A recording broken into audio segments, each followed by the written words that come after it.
عشق ہوئے تو میرا یار ہوئے تو میں۔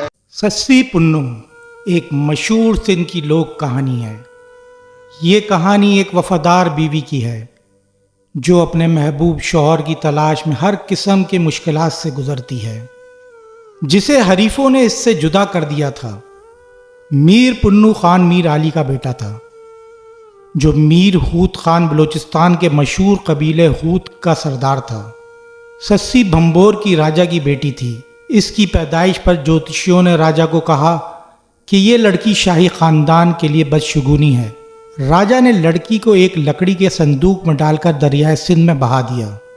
صندوق بھمبور کے گاؤں کے ایک بے اولاد دھوبی کے ہاتھ لگا، جس نے لڑکی کو خدا کا عطیہ سمجھ کر اپنی اولاد کی طرح پالا۔ سسی جب جوان ہوئی تو اس کی خوبصورتی کی چرچے دور دور تک پھیل گئے۔ پنو نے جب سسی کے بارے میں سنا تو اسے ملنے کا اشتیاق پیدا ہوا، جس پر نوجوان شہزادے نے بھمبور کا سفر کیا۔ پنو اپنے کپڑے دھلوانے کے بہانے سسی کے باپ کے پاس آیا، جو ایک دھوبی تھا۔ اس کے گھر میں سسی کو پہلی نظر میں دیکھتے ہی اس کا دیوانہ ہو گیا۔ سسی کا باپ سسی کو اپنی ہی ذات میں بیاہنا چاہتا تھا، اس لیے اس نے پنو سے یہ ثابت کرنے کو کہا کہ وہ بھی ایک دھوبی ہے۔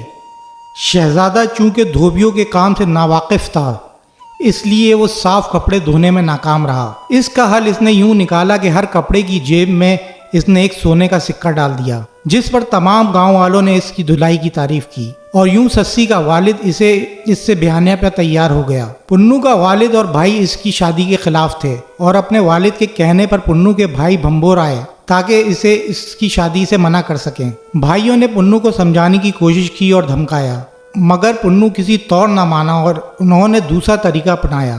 بظاہر وہ پنو کی شادی پر رضامند ہو گئے اور پنو کی شادی میں شریک بھی ہوئے، جہاں انہوں نے پنو کو بہت زیادہ شراب پلائی، جس سے وہ اپنے آپ سے بے خبر ہو گیا۔ وہ لوگ پنو کو باندھ کر ایک اونٹ پر لاد کر آبائی علاقے کچھ میں لے آئے۔ اگلی صبح جب سسی کو احساس ہوا تو وہ غصے اور غم کی کیفیت میں ننگے پاؤں کچھ مکران کی طرف چل دی۔ سفر میں اسے خشک ریگستان سے گزرنا پڑا، مگر اس نے اپنا سفر جاری رکھا۔ تمام سفر وہ پنو پنو پکارتی رہی۔ انتہائی پیاس کی حالت میں اسے ایک گڈریا ملا، جسے اس نے پانی دیا۔ گڈریا کی نیت اس کی خوبصورتی کو دیکھ کر خراب ہو گئی۔ سسی وہاں سے بھاگ گئی اور رب سے دعا کی کہ اسے چھپا لے۔ خدا نے اس کی دعا سنی، زمین شک ہوئی اور وہ اس میں سما گئی۔ سسی نے اپنے آپ کو پہاڑوں کی ایک وادی میں دفن پایا۔ اگلے روز جب پنو کو ہوش آیا تو وہ سسی سسی پکارتے بھمبور کی طرف بھاگا۔ راستے میں اس کی ملاقات اسی گڈریے سے ہوئی، جس نے اسے سارا ماجرا سنایا۔ پنو نے بھی اپنے رب سے دعا کی کہ وہ اس زمین میں شک ہو جائے۔ ایک بار پھر زمین شک ہوئی اور پنو اس میں سما گیا اور اپنے آپ کو اسی پہاڑوں کی وادی میں دفن پایا جہاں سسی دفن تھی۔ یہ افسانوی خبر آج بھی موجود ہے۔ شاہ عبداللطیف بھٹائی نے اس قصے کو بھی بیان کیا ہے۔